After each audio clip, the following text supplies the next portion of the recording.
Good afternoon sa inyong lahat mga boss. This is Kim of KMJL Surplus Trading. Today yung i-feature natin na unit is again DA64V manual 4x4 K6A engine non-turbo. Sa mga bago pa lang po sa ating YouTube channel, please like, subscribe and click the notification bell para lagi po tayong updated sa ating mga panibagong video. And sa mga patuloy pong nagsusuporta and nagtitiwala sa KMJL Surplus Trading, maraming salamat po. Ayan, so yung unit natin mga boss is DA64V manual 4x4 K6A engine non-turbo. So made to order pa rin po siya ng ating buyer na taga Kidapawan City pa rin. So ibang buyer po siya, magkaibang buyer po but same place lang po sila. Ayan, so made to order. Yung color niya is touch tone gray. So ito po yung pinaka madalas pinapa color ng ating made to order, since ito po yung pinaka dissenting color para sa kanila. And then mapapansin nyo madaming mga brand new units from Casa na yung mga color is malapit dito na color sa gray. So ayun. So unang-una po yung pina-add ni sir is brand new 13 rims and tires. So hindi po siya outer. Ayan, sakto lang po. Ayan. Ito po yung napiling color and design ni sir. And of course, brand new din po yung ating lug nuts. So nilagyan po natin ng anodized red yung kanyang lug nuts para po may contrast. And then brand new rims, brand new tires. Ayan. And then nagpa-add si sir ng front and rear bumper.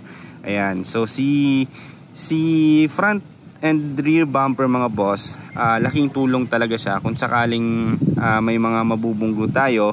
So si bumper po yung unang-unang matatamaan, and also protection din po siya ng inyong radiator and condenser. So hindi po mababasag or mayuyupi yung ating condenser, radiator and yung ating bumper, yung ating original bumper na plastic. Ayan.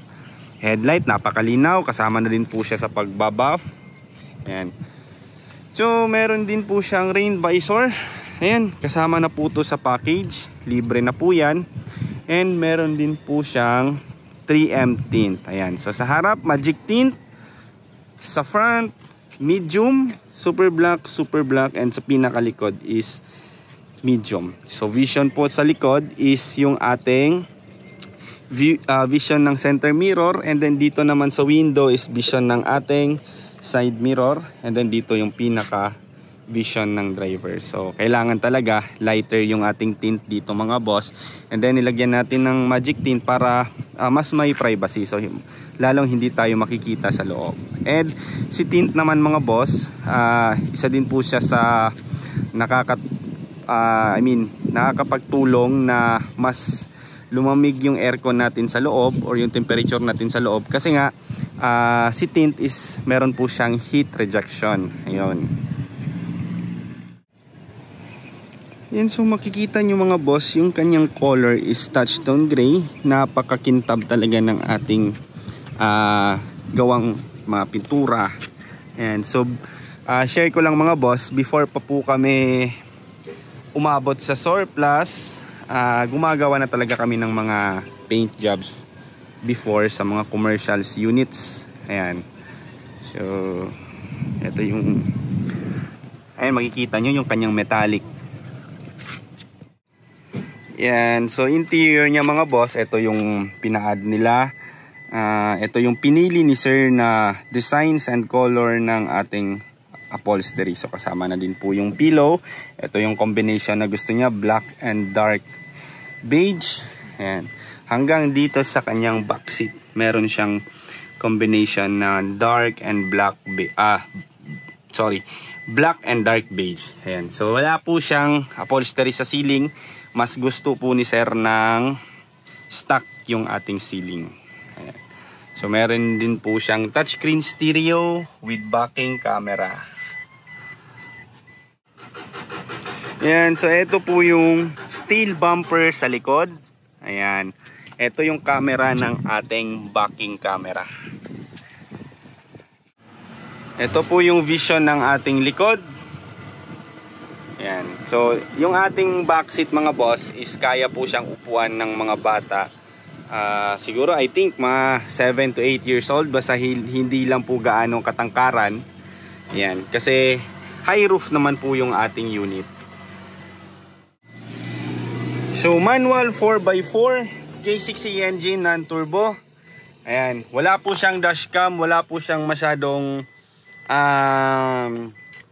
mga accessories, but meron po siyang touchscreen stereo sa loob, and syempre yung ating water temperature gauge. Ayan. So manual 4x4, ito po yung kanyang switch sa 4x4. So push button po yung ating switch sa 4x4. So hindi po siya katulad ng mga Scram type na hinihila pa dito, kasi nga yung motor ng, yung ating 4x4 sa mga DA64 is electronic na po. So push button na po siya. So kasama na po lahat sa package, conversion, pintura ng ating dashboard. So yung dashboard natin mga boss, yung ginagawa natin is kung ano po yung original niya sa Japan, yun po yung kinakopy natin na color para magmukha po siyang commercial. Ayan. And so made to order po yung ating unit. Sa made to order po natin, kasama na po yung heavy PMS, from change oil, change gear oil. Wala po siyang ATF since manual po yung ating unit.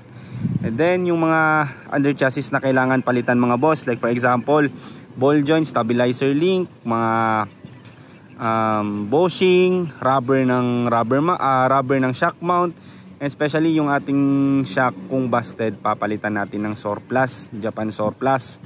And thermostat, T-cap, radiator cap, lahat-lahat po mga boss kasama na po yan sa package. Cleaning ng throttle body, ayan. So presyo mga boss, umabot po yung package na ito ng 249,000 pesos. Ayan. So manual 4x4 K6A engine non-turbo. So umabot din po siya ng siguro ito umabot siya ng 2 months, 4 weeks, 8 weeks po siya mahigit. Kasi nga na-process po yung unit nung October, and then considering yung ating December mga boss is madaming holidays. So yung mga tao natin is umuwi sa kanilang probinsya. So meron po tayong mga, siguro estimate ko lang mga almost 2 weeks na walang trabaho. Ayan, so balik trabaho tayo ngayong January. Kaya this first week sa January, marirelease natin tong unit sa Kidapawan City. So i-deliver natin to kasama yung beige na manual 4x4. Ayan. And syempre mga boss, kasama na din po sa package natin, hindi po mawawala yung ating warranty.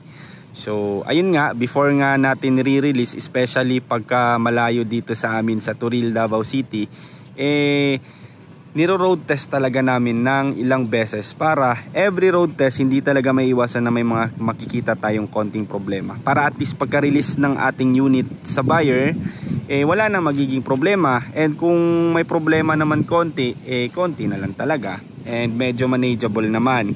Pwede na silang mag-DIY doon, or pwede silang magpaturo. And kung may time naman silang makapunta ng Davao, like for example may errand sila dito malapit sa Davao na pwede silang makadaan dito sa shop, pwede natin gawin. Ayun. So ulitin ko lang mga boss, presyo is 249,000 pesos. Lahat-lahat na po ng package na yan.